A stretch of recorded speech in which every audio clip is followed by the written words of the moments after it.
ये दुनिया इतनी बड़ी है कि यहाँ रोजाना कुछ न कुछ नया घटित होता रहता है, जिसके बारे में हमें कहीं न कहीं सूचना मिल ही जाती है। लेकिन जानवरों की दुनिया का हिसाब किताब कुछ डिफरेंट है। इसलिए आज हम आपके सामने जानवरों से जुड़े कुछ ऐसे हैरत अंगेज मामले पेश करने वाले हैं जिन्हें देखकर आपका भी सर चकरा जाएगा। यकीन मानिए, अगर ये घटनाएं कैमरे में कैद नहीं होती तो हमें इनके बारे में कभी भी पता ही नहीं चलता।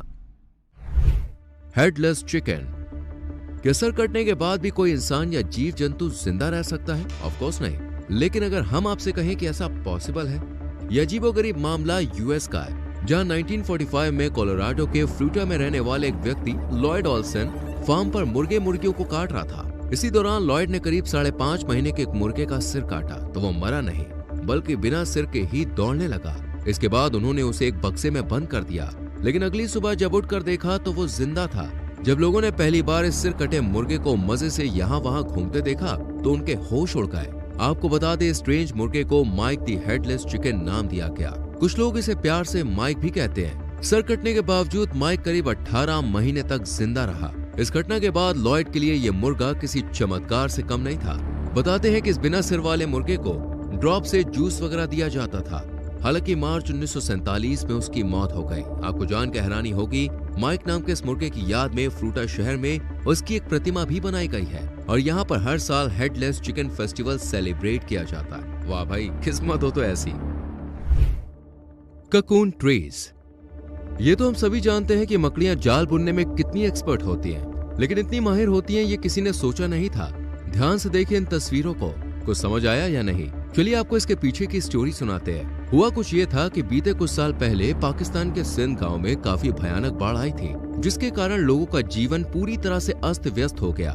इस बाढ़ ने जानवरों को भी काफी प्रभावित किया। गांव का एक हिस्सा जलमग्न हो गया। तब मकड़ियों ने जान बचाने के लिए नई ट्रिक खोज निकाली। पानी के बढ़ते लेवल से बचने के लिए लाखों मकड़ियों ने पेड़ों को अपना ठिकाना बना लिया। कुछ समय बाद जब बाढ़ का पानी कम हो गया तो लोग वापस अपने घरों की तरफ लौट आए, मगर वापस लौटने पर उन्हें ऐसा दिखाई दिया जिसकी उन्होंने कभी कल्पना भी नहीं की थी।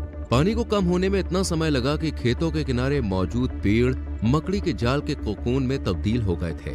जैसा कि आप यहाँ पे देख सकते हैं, जहाँ पेड़ बड़े बड़े जालों से ढके हुए हैं, मकड़ियों ने इन पेड़ों पर जालों की इतनी मोटी लेयर बना दी थी कि पेड़ दूर से देखने पर बादल की तरह लग रहे थे। स्थानीय लोगों का कहना था कि उन्होंने बाढ़ आने से पहले इस घटना को कभी नहीं देखा था, लेकिन अभी भी सभी के मन में एक सवाल था, आखिर मकड़ियों ने इतने बड़े पैमाने पर जाले कैसे बनाए होंगे?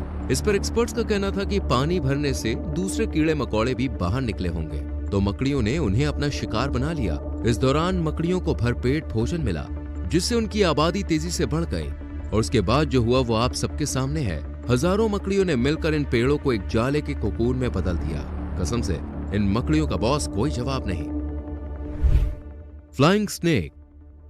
सोचिए, अगर कोई पेड़ के नीचे खड़ा हो और अचानक से एक सांप उड़ते हुए उसके पास या शरीर पर आ गिरे तो क्या हालत होगी? यकीनन लोगों की चीखें निकल जाएंगी। हो सकता है इस प्रजाति के सांप से आपका वास्ता ना पड़ा हो, लेकिन ये सांप धरती पर एग्जिस्ट करते हैं। दुनिया भर में सांप की 2,500 से 3,000 प्रजातियां पाई जाती हैं, जिनमें से एक प्रजाति उड़ने वाले सांपों की भी है, जिसका नाम है पैराडाइज ट्री स्नेक। ये उड़ने वाले सांपों में सबसे छोटी प्रजाति है और इनकी लंबाई करीब 3 से 4 फीट तक होती है। आमतौर पर उड़ने वाले सांप बहुत ही कम दिखते हैं और ये ज्यादा जहरीले भी नहीं होते, मगर उड़ने के कारण इनका खौफ बहुत ज्यादा होता है। फ्लाइंग स्नेक पेड़ की एक शाखा से दूसरी शाखा तक उड़ते हैं और कई बार तो ये उड़कर जमीन और दीवारों पर भी आ जाते हैं। अब सवाल उठता है कि इनके तो पंख भी नहीं होते, तो ये सांप उड़ते कैसे हैं? एक लंबी रिसर्च के बाद पता चला है कि फ्लाइंग स्नेक उड़ने के लिए खास टेक्निक का इस्तेमाल करते हैं। ये हिलते हुए हवा में तैरते हैं और हवा में इंग्लिश लैंग्वेज का एस अल्फाबेट का शेप बनाते हैं। इस प्रक्रिया को दोस्तों अनड्यूलेशन कहते हैं। Red crabs migration. उड़ने वाले सांप के बाद अब हम आपको एक ऐसे आइलैंड पर ले चलते हैं जहां हर तरफ सिर्फ और सिर्फ केकड़े नजर आते हैं। यह आइलैंड ऑस्ट्रेलिया के क्वींसलैंड में स्थित है और इसका नाम क्रिसमस आइलैंड है। देखने में इस आइलैंड का नजारा ऐसा लगता है मानो यहाँ केकड़ों की बारिश हुई हो। यहाँ पर इतनी संख्या में केकड़े रहते हैं कि इनकी वजह से सड़कें पूरी तरह से लाल नजर आती हैं। क्रिसमस आइलैंड पर हर साल करोड़ों क्रैब्स का जमावड़ा रहता है। सड़कों से लेकर जंगल, घर, रेस्टोरेंट, बार, बस स्टॉप, हर जगह केकड़ों का राज रहता है। दरअसल नवंबर से जनवरी के बीच केकड़ों के प्रजनन का समय होता है, इसलिए हर साल केकड़े बड़ी संख्या में माइग्रेशन करते हैं। इस दौरान ये केकड़े क्रिसमस आइलैंड से लेकर एक छोर पर स्थित जंगल से लेकर दूसरे छोर पर स्थित भारतीय महासागर तक का सफर तय करते हैं। इस दौरान यहाँ की सरकार आइलैंड्स की सड़कों को बंद कर देती है ताकि गाड़ियों के नीचे कुचलकर केकड़ों की मौत न हो जाए। यहाँ जगह जगह पर ऐसे बोर्ड भी लगाए गए हैं। हालांकि काफी सावधानी बरतने के बाद भी सड़कों पर हर साल हजारों केकड़े गाड़ियों के नीचे आकर मर भी जाते हैं। केकड़ों के इतने बड़े माइग्रेशन को देखने के लिए हर साल यहाँ बड़ी संख्या में लोग पहुंचते हैं। Nazis snake dance. केकड़ों तक तो फिर भी ठीक था दोस्तों। सोचिए अगर किसी जगह एक साथ हजारों की संख्या में सांप जमा हो जाए तो नजारा कैसा होगा। ये सोचकर ही अच्छों के होश उड़ जाएंगे। ऐसी किसी जगह के आसपास जाने की इंसान शायद कल्पना भी नहीं कर सकता। लेकिन इस दुनिया में अतरंगी लोगों की कमी नहीं है। कनाडा के मोनीटोबा में एक ऐसी जगह है जहां सांपों का जमावड़ा लगता है। ये जगह नार्सिस स्नेक डांस के नाम से फेमस है और यहाँ पर हर साल तकरीबन 70,000 सांप जमा होते हैं। इसे दुनिया में सांपों का सबसे बड़ा मेला भी माना जाता है। ताज्जुब की बात है कि स्ट्रेंज घटना को देखने के लिए बड़ी संख्या में लोग यहाँ पहुँचते हैं। इस जेंस की देख-रेख कनाडा की वाइल्ड लाइफ मैनेजमेंट करती है। ये सांप यहाँ पे इसलिए जमा होते हैं ताकि वे समूह में मीटिंग कर सके।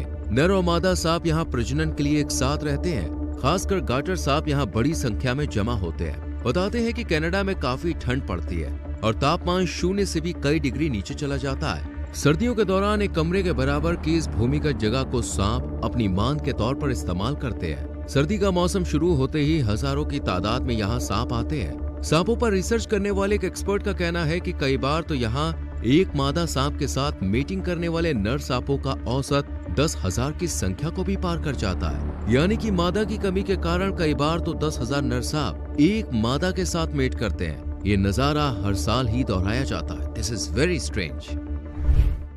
स्मार्ट ड्रोंगोस। क्या आपको पता है कि इन पक्षियों में भी दोस्तों टैलेंट कूट कूट कर भरा है। कोई अपनी सुरीली आवाज से लोग अपना दीवाना बना लेता है तो कोई अपने डांस से। लेकिन कुछ पक्षी ऐसे भी होते हैं जो मिमिक्री करने में एक्सपर्ट होते हैं। मिसाल के तौर पर आप ड्रोंगो नामक इस बर्ड को ही देख लीजिए। ड्रोंगोस दूसरे पक्षियों से लेकर जानवरों तक की नकल करने में माहिर होते हैं। अपने इस हिडन टैलेंट की बदौलत ये पक्षी फायदा भी खूब उठाते हैं। पहले तो ये ईगल के आने की खबर देकर मैरिकेड्स को अलर्ट कर देते हैं और इस तरह ये मैरिकेड्स का भरोसा जीत लेते हैं। फिर मौका देखते ही ये अपना असली रंग दिखाते हैं। ये बड़ी चतुराई से मैरिकेड की अलार्म कॉल की नकल करके उन्हीं को बेवकूफ भी बना देते हैं। जैसे ही मैरिकेड्स यहाँ वहाँ छुपने लगते हैं तो ये उनका भोजन चुरा कर खा लेते हैं। आपको बता दें कि ड्रोंगोस अपने छोटे आकार के बावजूद काफी आक्रामक और निडर होते हैं। Monkey invasion. कुछ साल पहले थाईलैंड की ये वीडियो काफी वायरल हुई जिसमें भारी तादाद में बंदर सड़कों पर नजर आए। हजारों की तादाद में बंदरों के गुट आपस में लड़ते हुए दिखे। आपको जान के हैरानी होगी इस घटना की मुख्य वजह कोरोना से जुड़ी हुई है। जी हाँ, दरअसल कोरोना महामारी के कारण यहाँ टूरिस्ट का आना जाना बंद हो गया था, जिसकी वजह से यहाँ रहने वाले बंदरों को भोजन नहीं मिल पा रहा था। क्योंकि जब यहाँ टूरिस्ट का आना जाना लग रहा था तो इन बंदरों को खाने को कोई कमी नहीं होती थी। कोई भी इन्हें खाने की चीजें दे दिया करता था। लेकिन जब यहाँ टूरिस्ट आने बंद हो गए तो भूख से इन बंदरों की हालत खराब हो गई। सोशल मीडिया पर वायरल वीडियो के तहत जैसे ही बंदर के हाथ एक केला लगा तो उसे हथियाने के लिए बंदरों का हुजूम उमड़ पड़ा। बंदरों के दो गुट केले के लिए आपस में बुरी तरह से लड़ पड़े और सड़कों पर दौड़ लगाने लगे। आपको याद होगा कि कोरोना वायरस ने दुनिया में खूब कोहराम मचाया था। इसी दौरान बड़ी संख्या में लोगों की मौत हो गई थी। इस वायरस ने पूरी दुनिया की अर्थव्यवस्था को चौपट करके रख दिया था। थाईलैंड में लोग की आय का सबसे बड़ा सोर्स टूरिज्म ही है, लेकिन उसके बंद होने की वजह से आम लोग ही नहीं बल्कि जानवरों पर भी मुसीबतों का पहाड़ टूट पड़ा था। Black birds rain. Monsoon season में दोस्तों बारिश होना आम बात है, लेकिन अगर हम आपसे कहें कि धरती पर एक ऐसी अनोखी जगह है जहां बर्ड्स रेन होती है तो आपका रिएक्शन क्या होगा? जी हाँ, ये सच है। दरअसल अमेरिका के आर्कांसास में आसमान से अचानक बड़ी संख्या में पक्षी गिरने लगे। जब स्थानीय निवासियों ने सड़कों पर हजारों डेड ब्लैकबर्ड बिखरे हुए देखे तो उनके होश उड़ गए। इन डेड बर्ड्स की संख्या करीब 5,000 से ज्यादा थी, जो कि काफी चिंताजनक थी। किसी को कुछ समझ आता उससे पहले ही लुइसियाना से ऐसा दिल दहला देने वाला मामला सामने आया, जहां लगभग 500 पक्षी बारिश की तरह आसमान से बरस पड़े थे। इन पक्षियों में स्टारलिंग्स, काउबर्ड्स एंड रेड विंग्स ब्लैकबर्ड्स शामिल थे। इन पक्षियों की डेड बॉडीज शहर के पास हाईवे के एक छोटे से हिस्से पर बिखरी हुई थी, जो जाहिर तौर पर आसमान से गिरकर मर गए थे। उस वक्त का नजारा काफी डरावना था।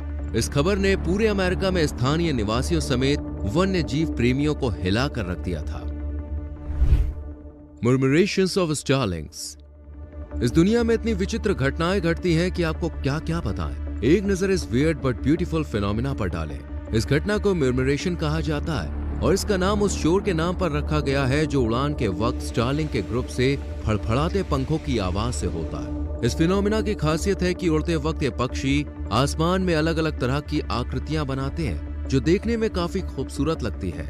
इस दौरान ये पक्षी अपनी भाषा में एक दूसरे से कम्युनिकेशन भी करते हैं। अगर आप स्टारलिंक के बारे में नहीं जानते तो जान लीजिए कि ये पैसराइन बर्ड्स है जो यूरेशिया और नॉर्थ अफ्रीका के मूल निवासी हैं। बताते हैं कि उड़ते टाइम यह पक्षी काफी हद तक तारे की तरह दिखता है, इसलिए इसका नाम स्टारलिंक रखा गया है, जिसका मतलब है लिटिल स्टार। खैर, वैज्ञानिकों का मानना है कि मिरमिरेशन इन पक्षियों को पेरेग्रिन फैल्कन्स जैसे शिकारियों से सुरक्षा प्रदान करता है। ऐसे में शिकारियों के लिए हजारों के झुंड में एक पक्षी को निशाना बनाना मुश्किल लगता है। वाकई में क्या बात है यार इन पक्षियों की। उम्मीद करते हैं दोस्तों वीडियो आपको अच्छी लगी होगी। वीडियो को लाइक और शेयर जरूर करें और चैनल को सब्सक्राइब करके बेल आइकॉन प्रेस करें, जिससे आपसे आने वाली वीडियोस मिस ना हो। मिलते हैं आपसे अगली वीडियो में। Till then bye bye, take care.